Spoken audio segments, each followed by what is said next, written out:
Alfie Wylie, Head of Elite Performance, Irish Football Association.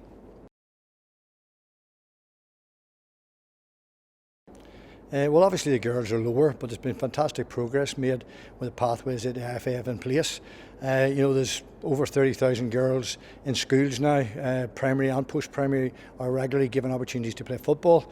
We have competitions both for primary school children and post-primary, 5-a-side, 7-a-side, 9-a-side, 11-a-side. Great opportunities now throughout schools.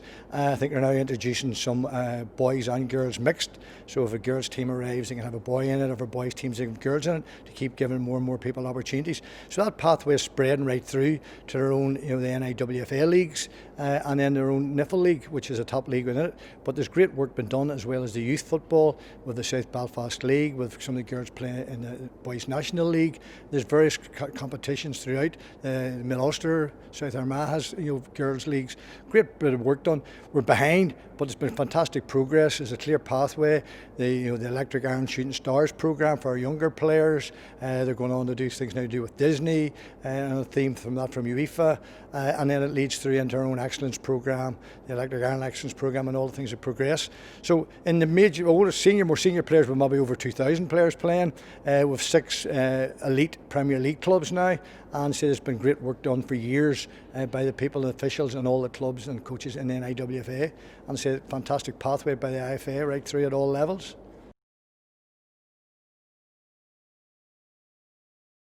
Well, I've been involved since about 2005 in a full-time capacity, and it's unbelievable. Then you had just a few clubs, you did the top NIWF league and a couple of leagues below, whatever else, but nobody had really used structures or reserve sides, or now there's that young pathway. Most of the top clubs have all got like academies of younger players coming through, so that's been unbelievable to see. In our excellence programme internationally for years, we may have struggled to try and find 18 players. Now we have sort of for this year in our under-19s over 40 players who are available and play, excellent young players, which can make it very, very difficult. So it's been really, really good. It's a clear pathway. That has enhanced this whole way right through. And our under-15s doing really well in the Bob Doherty tournaments in various competitions they go to. Our under-17s and 19s regularly qualifying for elite rounds. And obviously the success of our senior women now in getting to the playoffs. So it's been fantastic. Hasn't happened overnight. But the more and more players, the more fruit you have to pick from, then the higher chance of success.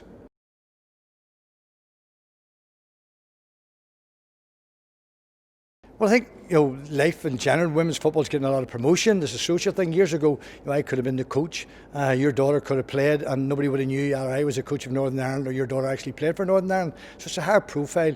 The media's getting more involved. Social media, people are able to promote it. There's been a big emphasis by UEFA and FIFA on women's football, and rightly so. It deserved it for years. But for years, a number of the girls who would have played senior football with the likes of myself, nobody knew they were doing it. Their scores weren't being recorded. Nobody knew what was happening, if you like. But now, because of the Women's World Cup, the fantastic attendance. A few years ago, I was a coach of senior side, over 30,000 at our match against the Netherlands, who were the reigning European champions. So it's fantastic as regards the profile. It's getting worldwide, and again, the IFA's investment in it at all levels here is paying dividends. And thankfully now the media are paying attention to it. They see that it's a good product. The endeavour, the enthusiasm of all the girls that play it, the commitment there is, the attitude there is. It's the same size of a pitch, same size of a ball, the same rules, same number of people play, and we're delighted that girls and women's football is on the rise, and it's getting the attention it rightly deserves.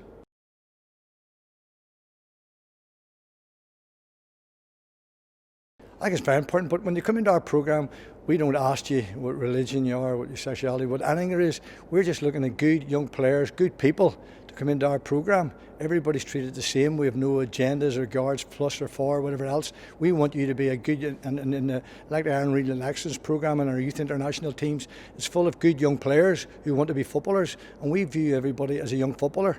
And we try to treat everybody fairly and equally on that basis, irrespective of where they come from, religious creed, colour, whatever it may be. Everybody's the same rights. Everybody's as important to us. Everybody plays a role in enhancing and promoting and driving on our game. Everybody gets an opportunity to play at every level, or to work at every level within the game, whether it's coaching, playing, administration, managing, whatever it may be. That opportunity is there for everyone. So there's no emphasis put particularly, we must work at this or we must work at that. Women's football is there for everyone, and we just want people to come and enjoy the fantastic game that it is, irrespective of where you come from or what your beliefs or whatever it may be. We want you to come in and enjoy it. We're very open-minded as regards everybody's needs. We're careful in all the aspects of that, but we basically bring you in our programs as a young player who wants to play football, wants to enjoy it, hopes to be the best that it possibly can be, and if that means then representing your country, then that's even a bonus. But at least leave the program, if you like, in a more holistic way, a better educated, to develop player and person. A good person's a good player, a good player's a good person, if you like. And we're developing the whole thing for the girls' education, all that we do with their nutrition and the profile. The whole thing we have in place is for the whole person. And we work with everyone. We try to make a person feel at home, feel welcome in anything we offer them, they feel part of it, that it's there for them. It's a home for everyone, and it's an opportunity for them to come among their friends, play and do whatever else, and just get the opportunity to enjoy a fantastic game with a great bunch of people that's around them. We're aware of everybody's feelings and needs, and there's lots of things now, obviously, with COVID going on and the mental state of everyone, both young people at schools and lack of schools and whatever it may be, or lack of football. We've got to be aware of everything. The whole person is important to us. It's not just, we want young footballers, but the person is very important to us. Hence, we provide the support and the pathway that we have in place, and the support within that pathway there to help everyone, irrespective of what their needs or what it may be. We hope to have an answer to help them.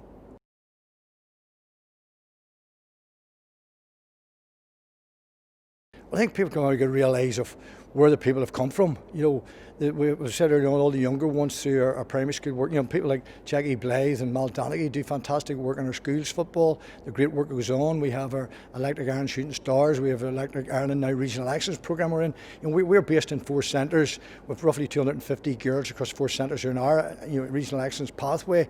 They come from all areas of Northern Ireland. We're delighted. They're all pleased to put on a Northern Ireland jersey and that badge on it.